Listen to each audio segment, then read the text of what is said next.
This podcast is sponsored by nobody.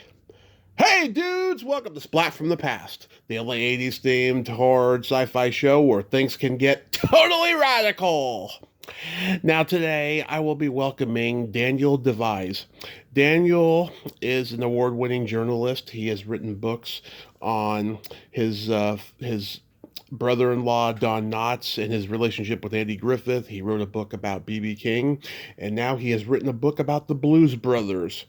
It's called The Blues Brothers: An Epic Friendship, The Rise of Improv, and the Making of American Film Classic.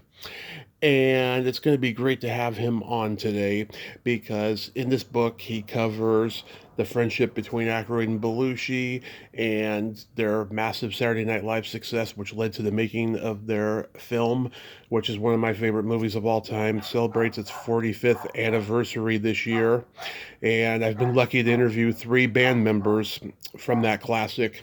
It's going to be great to have Daniel on today. We'll talk about that. We'll get into a little bit of Don Knotts and talk about, his relationship with him as a brother-in-law and so forth.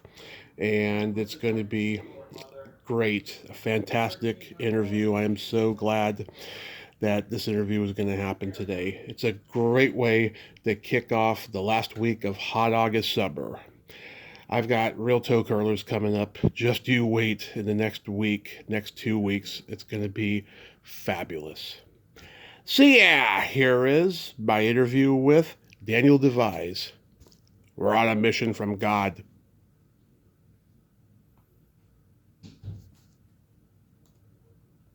Hey, Daniel, welcome to the show. How are you today? I'm good. How are you? I am fantastic. Thanks for doing this. This is such an honor. I'm happy to. Thank you. So, getting into the Blues Brothers, An Epic Friendship, The Rise of Improv, and the Making of an American Film Classic, I know you had previously written a book about your brother-in-law Don Knotts' relationship with Andy Griffith and a book about blues legend B.B. King. So, I imagine it was only natural that you were going to write a book too about the Blues Brothers because you are from Chicago. Well, I am from Chicago, and in hindsight, it's like a perfect book for me, just because I really identify with the city. But the way it really came about was that when I was working on the B.B. King biography, Mm-hmm.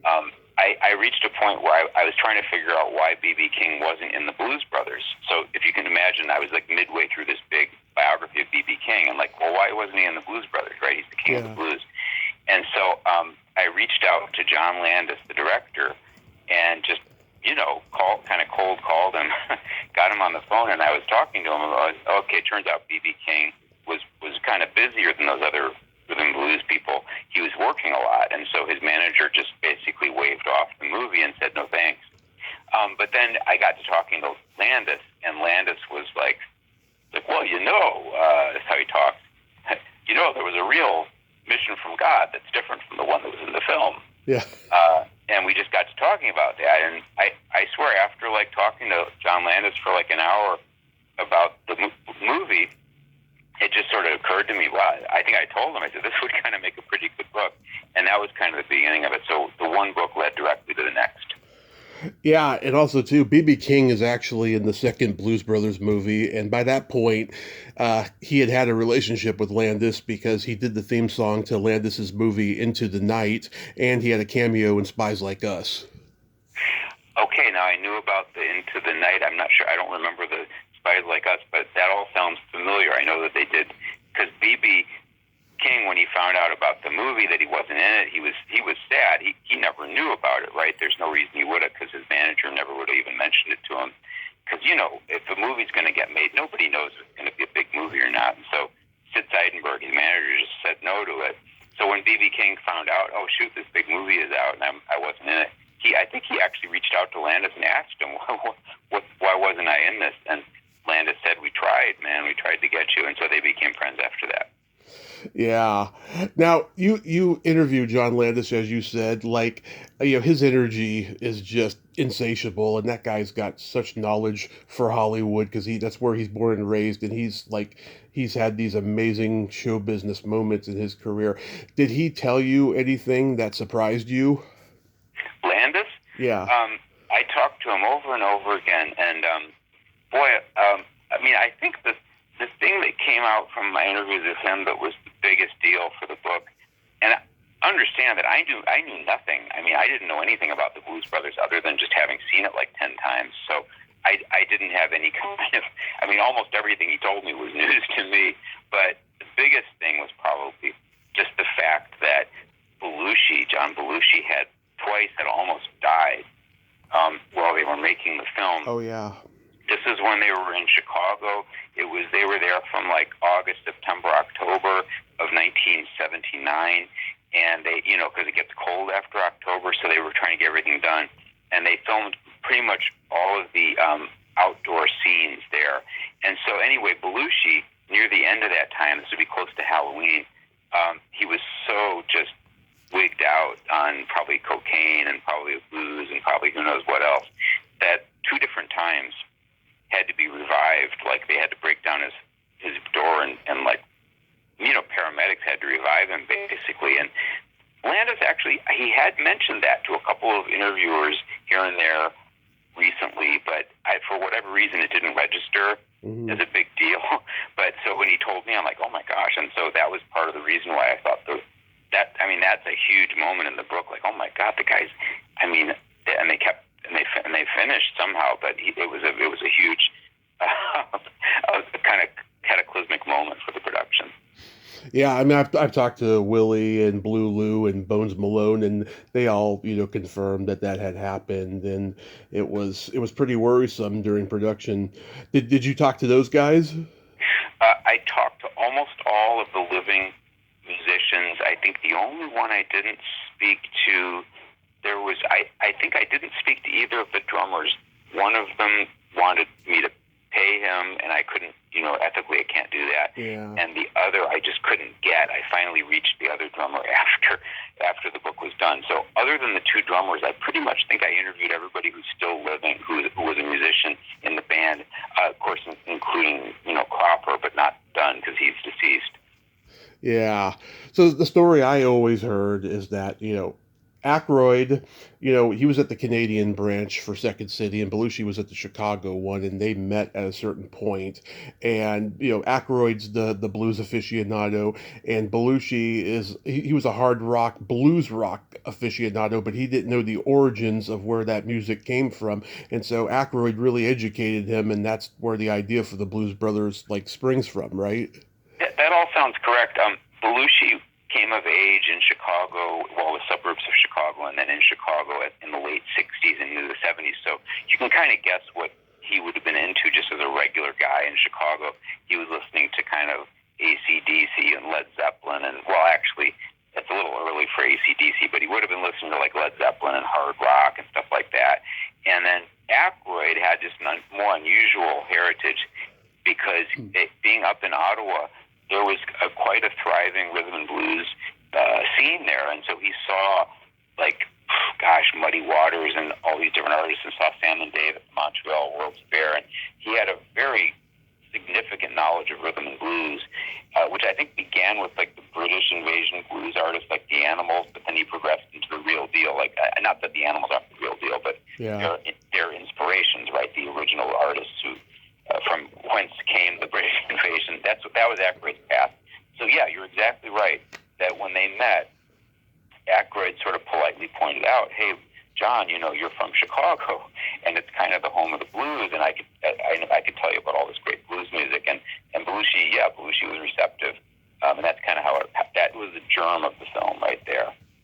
Yeah, I mean, the irony of irony is that when the Stones and the Yardbirds and the Animals, when they all were bringing blues rock into the forefront in the 60s, it seems like that there was such an oversaturation of blues rock over time that literally the world forgot the origins of it until the Blues Brothers came, ironically, because Belushi himself was one of those guys. Yeah, well, I think it was a hard time, that Steely Dan song, hard times befallen the soul survivors, Hey 19. There's truth in that lyric because I was a kid, and I remember in the late 70s, if you were a rhythm and blues artist, or almost anything other than disco, arena rock, it was kind of curtains for you, because at the late 70s, first of all, arena rock had squeezed out a lot of other stuff. By arena rock, I'm talking about like Kiss and Journey and all those big bands in the late 70s, Styx. And then whatever they didn't squeeze out, disco squeezed out. And so it was a really hard time. So like for Ray Charles, Aretha Franklin, James Brown, some of the great artists history recalls actually resorted to doing disco. Like the Rolling Stones did their disco song, Rod Stewart did his disco hit. In order to survive, they had to start doing disco. But that was the rallying call. That was the real mission from God, was that Aykroyd and then Belushi and Landis and the whole gang wanted to do their part to kind of revive the careers of these legends of rhythm and blues who simply had been pushed aside and squeezed out by these kind of other music trends that were going on. Right, and they had this love of stack soul and Atlantic soul too, and it was a very interesting dynamic there that they were able to do both. They weren't as Delta and electric blues as a lot of people were, but they did do some of it. But they were like into Atlantic and stack soul the most. I think that I'm pretty sure from interviewing Aykroyd and interviewing Landis that they didn't know exactly who it was they wanted to rescue when they started doing the film. I think Aykroyd had some ideas and Landis, but what they ended up doing was, and I get the feeling that Landis maybe more took the lead on this, certainly with Aykroyd's blessing, was they had a very keen sense of who were the real titans of rhythm and blues, and so they went to the top, to the royalty. They asked B.B. King, right, and he couldn't do it. Mm-hmm. They asked Aretha, there's nobody bigger than her. They asked Ray Charles, there's nobody bigger than him. They started with Little Richard, but he couldn't do it because he was involved in his clerical work, his religious work at that point. So in a funny way, where James Brown was quote-unquote their second choice, but of course there's no one bigger than him.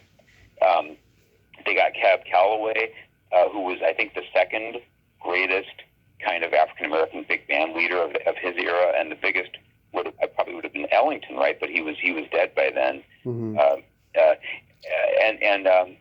And so they got the absolute biggest figures in all of rhythm and blues to be in that film, and you got to credit them with that, because I'm not sure how obvious it was in the late 70s that those specific artists, along with John Lee Hooker, were going to be remembered as the real icons of American music kind of post-war. But in the late 70s, there were so many other artists who were vying for everyone's attention, but they really picked the perfect artists to memorialize in the film, I think. Mm-hmm. It seems like the Blues Brothers concept on SNL was a hit out of the gate. I was on one of them Saturday Night Live archive websites, and I was trying to trace the origins. And it's like, they did Slim Harpo's "I'm a King Bee" dressed as the Killer Bees, but they didn't have the Blues Brothers name yet. But that's like probably where it first started in 76. But then in 78, they come out after Paul Schaefer's playing Don Kirshner in the cold opening, and that was the episode that Steve Martin hosted. And then a month later, they're opening for him at the amphitheater, and it got recorded for that first album. And the album came out in September of 78, which was a month after Animal House came out. So Belushi became a comedy god in 78 during this time. To sort of lay all that out in chronological order. So Aykroyd and Belushi from the beginning were interested in doing music. They were both kind of frustrated musicians. And so at the beginning of SNL in 1975, they started doing the warm-up. This would be when the crowd's kind of first seated, and they haven't started taping the show, or it's live, what am I saying? They haven't started the show yet. Yeah. And so Aykroyd and Belushi would be among the performers who would go out with the band and just do fun stuff with the audience. But in Belushi's and Aykroyd's case, this was Aykroyd's instigation. I'm sure they really did a blues song, right? But then you have to fast forward about 2 years.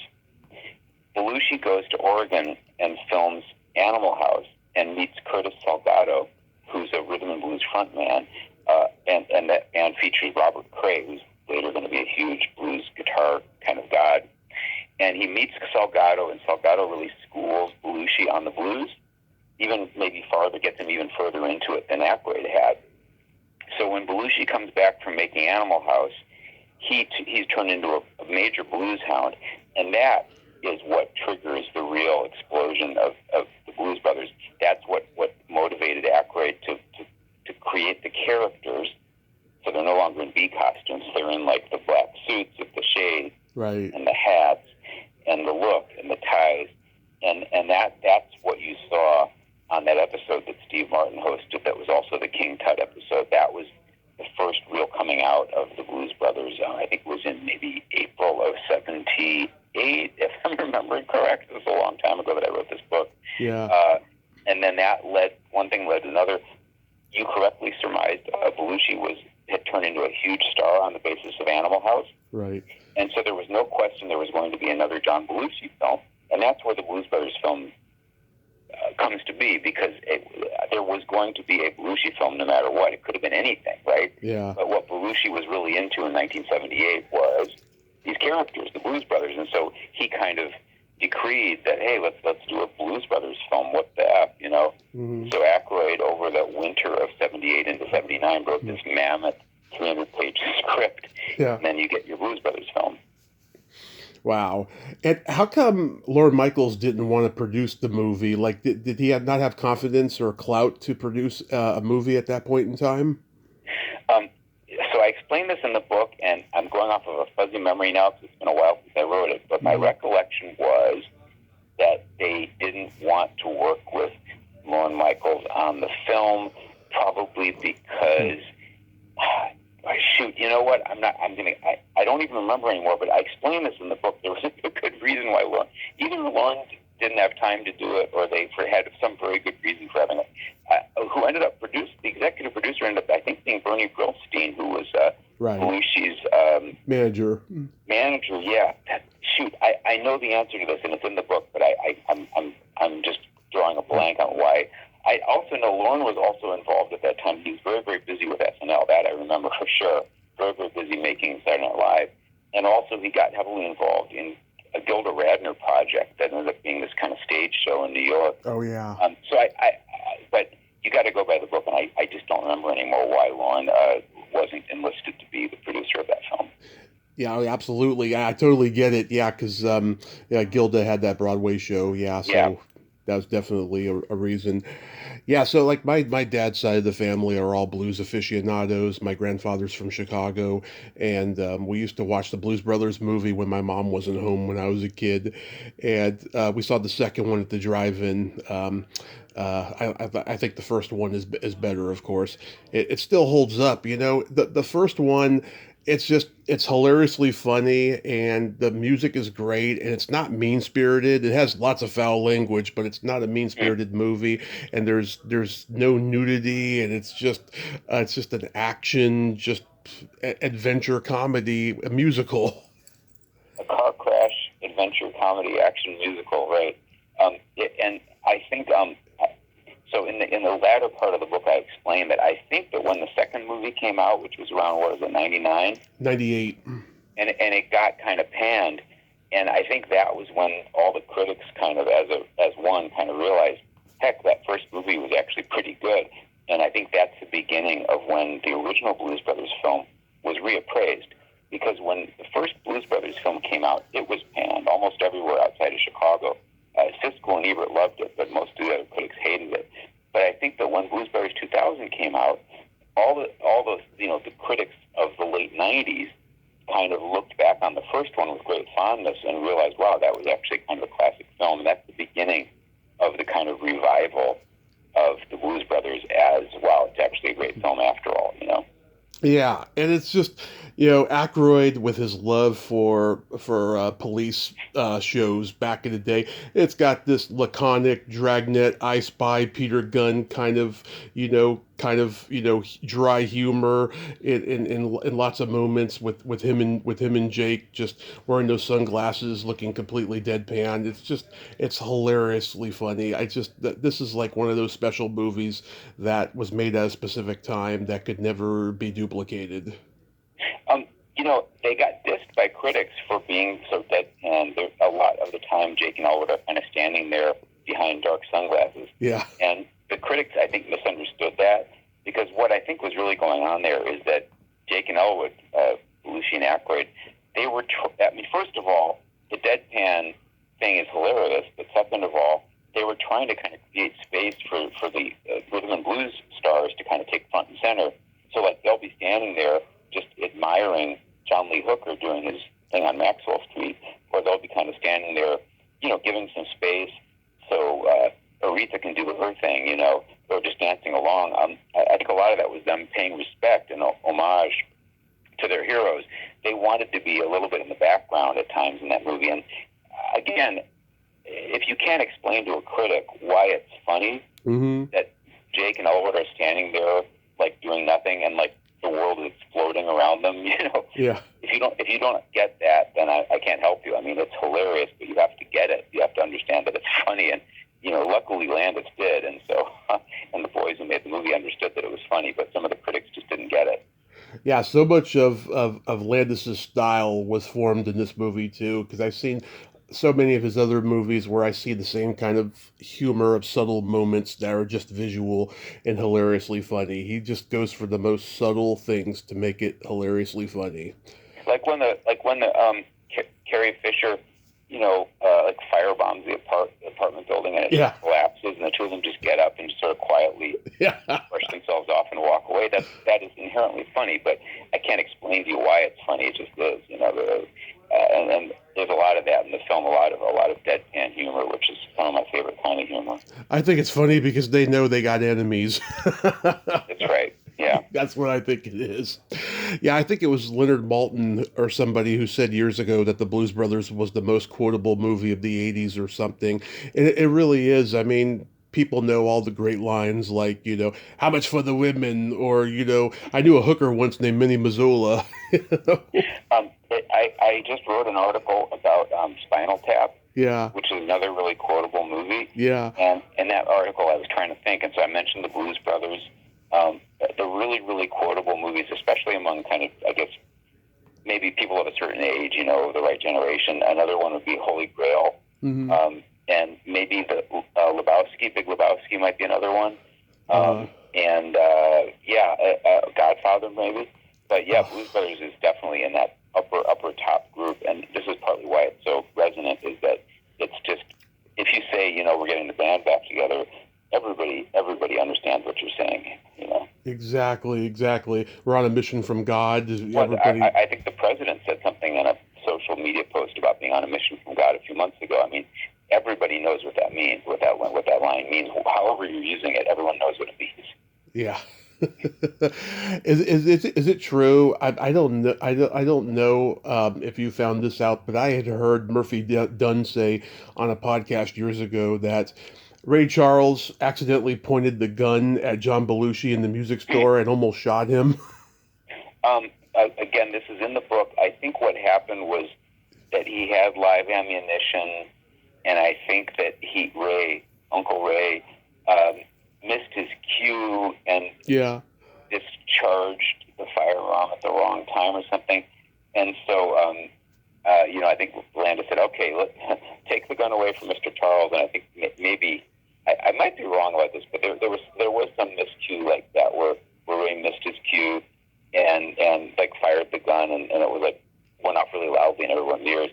And I'm not positive it was live ammunition, but in any case, that anecdote is in the book. And and there's another great story from that same scene where I think it was the horn section is in the background when Ray Charles is when he's negotiating with Murph to over the keyboard. Yeah.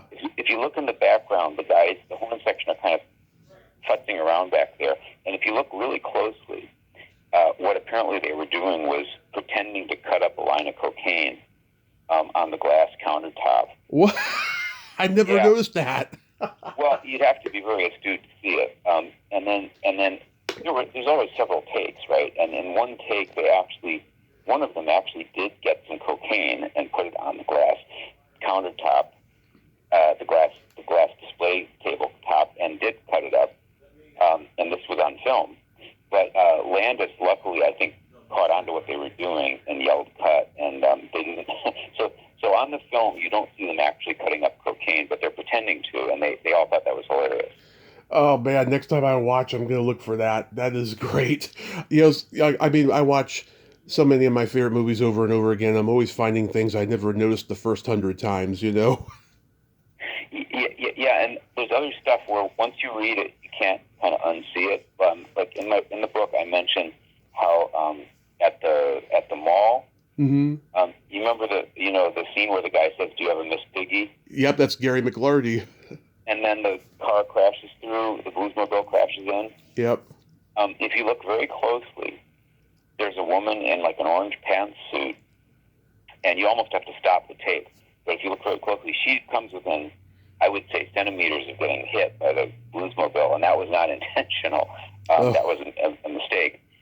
Luckily, she was not harmed, but she was extremely close to getting hit. And so this was something that the crew who made the film told me, and I put it in the book. And if you go back and look, you'll see what I'm talking about. They almost flipped her, and that would have been a very sad day if that had happened. Yeah, I talked to one of the stunt performers on the movie, Jean Coulter. She was somewhere in the mall scene. She did a little stunt. She didn't have much to say about it, but she did it. I've heard Aykroyd say in an interview that Belushi made up the part when he tells Bob, "I usually sit in the car and write my name on the dashboard." Oh, that's beyond my knowledge base, but I don't doubt it. Yeah, that was always I thought a very funny and underrated little moment, and to find out that he made it up on the spot, and that Belushi was always talking like that in real life, very meticulously. I think it's even funnier now, and stuff. Yeah, I noticed there's a review blurb in the back of the book from Judy Belushi. Did you interview her before she died? Well, this is an interesting point. So when you make a movie about something that's Hollywood, Mm-hmm. there's these official rules they follow. And when I approached them, the Blues Brothers people, because it's still a thing, it's still an ongoing concern. There's a Blues Brothers brand. They were all super nice, but they basically said that I had to either make the book kind of be an official Blues Brothers book, which would have meant that it would have been then out of my control, I guess. Yeah. And so I didn't want to do that. I wanted to keep kind of journalistic control and keep it an independent production. So because I was doing my own book and it wasn't an official Blues Brothers book, this is the way Hollywood works. They couldn't officially let Judy talk to me or Aykroyd, and of course Belushi's dead. Now, down the line, I did end up interviewing Aykroyd, thank God, Mm-hmm. and I ended up getting a lot of help from him. Judy Belushi, I never did interview her, but two caveats there. First of all, she wrote two different books, which very few people out there might remember or have, but she wrote a long memoir after John died, and then later on she oversaw an oral history of Belushi's life, which is more recent. And so between those two documents, I had lots and lots and lots of her voice. And then the other important caveat is she loved the book, thank God, and that's why she gave me that book. Nice. Yeah, I reached out to her around the time the Showtime documentary came out, but I never heard from her and stuff. Did you see that documentary? Oh, absolutely. I watched it like homework because I was finishing up my book, Yeah. and I was looking for stuff to add to my book, and I did end up getting a couple items out of that documentary that I did not have that I added to my book. Every time, if you're writing a book like that, anytime that you watch a documentary or a film or interview or you read like an article in Vanity Fair or the New Yorker or wherever, or even a blog post, or I listen to your podcast or something, every time you do that, you're taking notes and adding stuff to your manuscript, Right, right. Yeah, those notes he wrote to her was just so heartbreaking. I thought those were some of the best moments of the documentary. And see, those are probably straight out of Judy's memoir. The memoir that she wrote that was called Samurai Widow, Mm-hmm. which came out not long after John died. That book contained lots and lots of excerpts of his letters to her, and yeah, some of them are real poignant. Absolutely. Wasn't there like 200 cars destroyed on this movie or something? Well, it set some kind of record, and the number is kind of immaterial because the truth is, and now that it can be told, the truth is they had about 60 cars, and each time they would destroy one, they had a shop where they would rebuild them. And so the 100 and whatever cars that got destroyed, it was car getting destroyed multiple times. But, that's really splitting hairs. Yes, officially I think there was something like 100 and I don't know what cars destroyed over the course of the film. It's just a couple of them might have looked familiar to you because it was the same car twice. Yeah. Yeah. Do you have a favorite Blues Brothers song? Oh, gosh. First of all, yeah, I thought where you were going with this was which is my favorite set piece from the film. And out of the musical numbers in the film, it changes every time I watch it, whether it's the John Lee Hooker number or the Aretha number or the Cab Calloway number. They're all great. Mm-hmm. But as far as Blues Brothers song, probably Everybody Needs Somebody to Love. I mean, that's kind of their showcase number in the film, and I always liked the way they did that one. The Rolling Stones do a cover of that I like, and I finally got a recording of the original, which is wonderful. But that might be my favorites. But, important note, boys and girls, if you've anybody listening to this, is that when I went and saw the Blues Brothers, which I would have saw probably about a year after it came out, I probably saw it on video, tape, in a video store. Right. Yeah, because I was too young. Or I might have seen it in a second-run theater in Chicago, like when I was 12. But here's the important point. After I saw the Blues Brothers film, I did not go and buy the Blues Brothers soundtrack. What I went and bought was the Best of Sam and Dave. Nice. And that record, it's still in my collection. I listened to it over and over again, and I think that's how Aykroyd and Belushi would have wanted it. That was, that's on the 8-track there. It's the Best of Sam and Dave, and that's what I went and bought. I love Sam and Dave. They were just so fantastic. When they passed away individually, I was feeling so sad. Like these guys were part of a magical era of music. Yeah. Oh yeah. I've got this original Sam and Dave album. It's got like a turtle on it. I can't remember the name of it, but I've got 3 or 4 of the original Sam and Dave records now, as well as the Best of Sam and Dave, which I've always had. And they're among my favorite rhythm and blues artists. So overall, like, how long did it take for the book to be completed? Well, 18 months reporting it and writing it kind of as a manuscript. And then after that, I handed it in. But then, like, for the next almost year, I was still working on it. And that would be, like, proofread from hell, which means, like, proofreading it word by word, 20,000 words would take weeks to do that. Right. Chasing in last-minute editions, doing last-minute interviews, answering questions from the copy editor who's reading the manuscript and then from my actual editor, a great editor, George Gibson at Grove Atlantic, and all this other stuff. So a year and a half and then another year, and then so it almost becomes like 2.5 years. Wow. And so since it come out, have you gotten any feedback from the people who were involved in the movie and the whole Blues Brothers universe, for that matter? Less than you think, because I sent probably 50 copies to different people I'd interviewed just to thank them. Mm-hmm. And for whatever reason, I didn't really get like notes back from them saying, "Hey, thank you for the book. I loved it," or anything like that. Now, importantly, of course, Judy Belushi loved it. I know Landis loved it because we talk all the time. I'm pretty sure Aykroyd liked it. But it's weird. I think these famous Hollywood people, it's probably painful for them to read about themselves. If you and I were famous, right. Imagine like somebody writing a book about you. It may be a little intense and close to home. Yeah. But the one thing I'll say proudly is there wasn't I don't think there was a single fact in the book that I had to fix or anything but the paper. I mean, it was all factually correct. I didn't get any criticism whatsoever from anybody who was in the book. And everything I have heard, subsequently from talking to people, I gathered they're all happy with it because they're all still talking to me, Yeah. That's pretty cool. Yeah, and I also wanted to mention my favorite Blues Brothers song is "She Got the Katy," the Taj Mahal song. I just love that laid-back, sinister groove and the way that Belushi sells it. I mean, he sells it so seductively groovy. That's a great song. I played on occasion with a band that had that song in their repertoire. So I remember playing that song at somebody's wedding once in Virginia with this band. It was kind of a rhythm and blues band, probably modeled in a way after the Blues Brothers band, But that's a great song. I think I have that Taj Mahal record downstairs here. So shifting gears, going back to Don Knotts, do you have any good stories or anecdotes to share about your brother-in-law?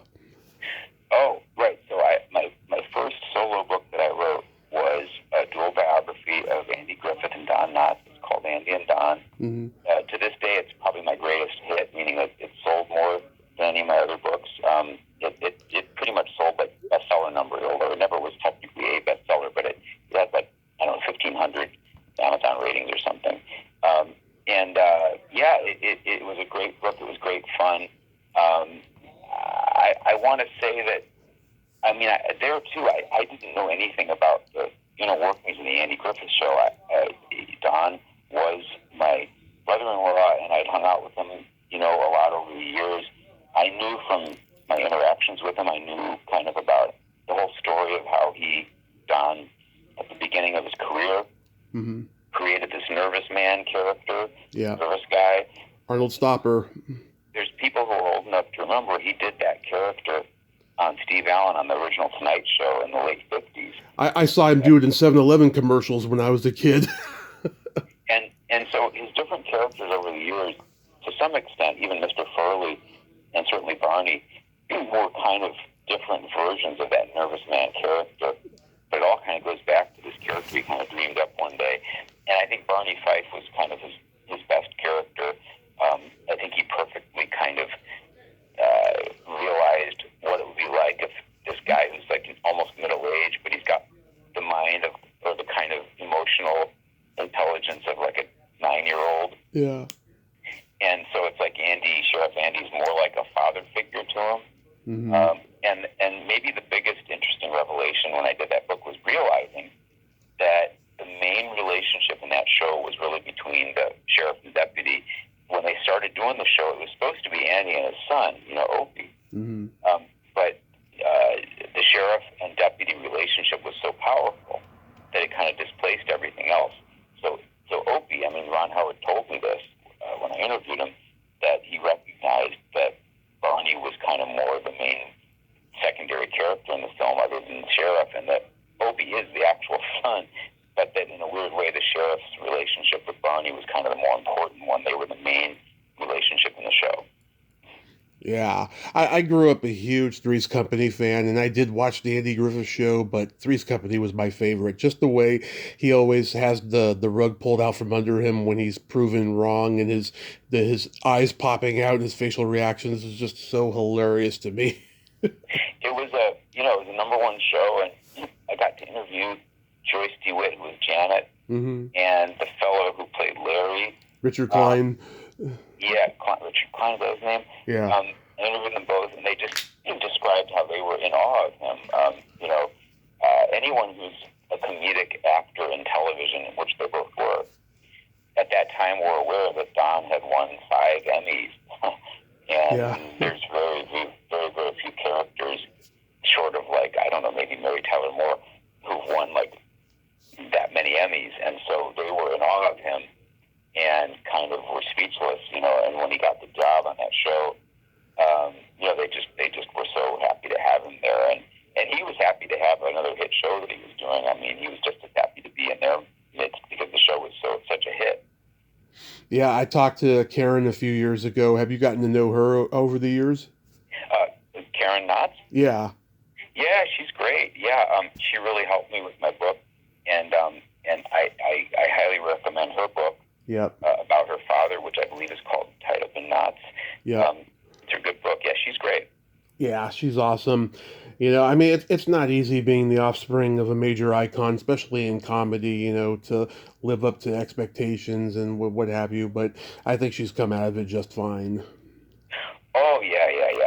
Gosh, she has a stage show that she does, which is terrific. And they're going to be, I assume she's going to be at the next Mayberry Days, which is every September in Mount Airy, North Carolina, which is Andy's birthplace.